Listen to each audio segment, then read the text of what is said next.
Bienvenidos a un nuevo video, bienvenidos a Javisame. Bueno, como tema de hoy vamos a aprender a eliminar la contraseña en el inicio de sesión en Windows 10. Bueno, mi PC tiene una contraseña, tiene un usuario y una contraseña. Lo que voy a hacer es eliminarlo. Para mostrarles, voy a presionar Windows L.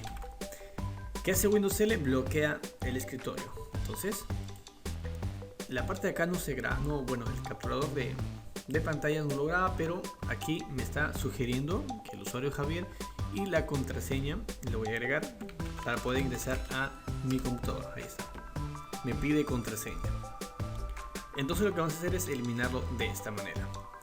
Me dirijo en la parte inferior izquierda, en el botón de inicio de Windows, voy a presionar o clic derecho y me dirijo a configuración, o también solamente le doy un clic y elijo esta pestañita donde dice configuración. Lo mismo me sale este menú. Voy a elegir cuentas, me dirijo a cuentas. Ahora me carga toda la información de cuentas. Lo que voy a hacer es dirigirme a opciones de inicio de sesión y aquí, por ejemplo, en caso que lo tengas, por ejemplo, tu rostro, bueno, en tu computador, por huella, por PIN, por clave de seguridad, contraseña o contraseña de imagen. En este caso es contraseña. Me dirijo a contraseña. Aquí me pide la contraseña de tu cuenta, ya está lista para que puedas usarla para iniciar sesión en Windows, las aplicaciones y los servicios. Lo que voy a hacer es cambiarla. Entonces presiono en cambiar. Ahora me pide de todas maneras la contraseña actual. Entonces voy a escribir la contraseña actual y me pongo siguiente.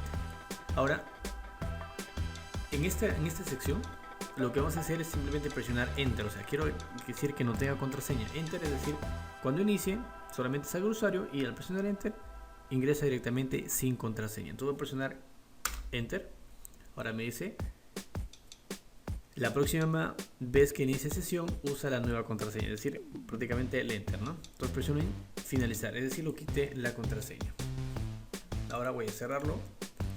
Me dirijo otra vez para probar, presiono Windows L, se bloquea y si trato de ingresar simplemente me sale Javier, iniciar sesión. Listo. Hemos quitado la contraseña en Windows 10. Totalmente sencillo. Bueno, hasta aquí este video. Les invito a suscribirse al canal, compartir en sus redes sociales y nada. Chao, chao.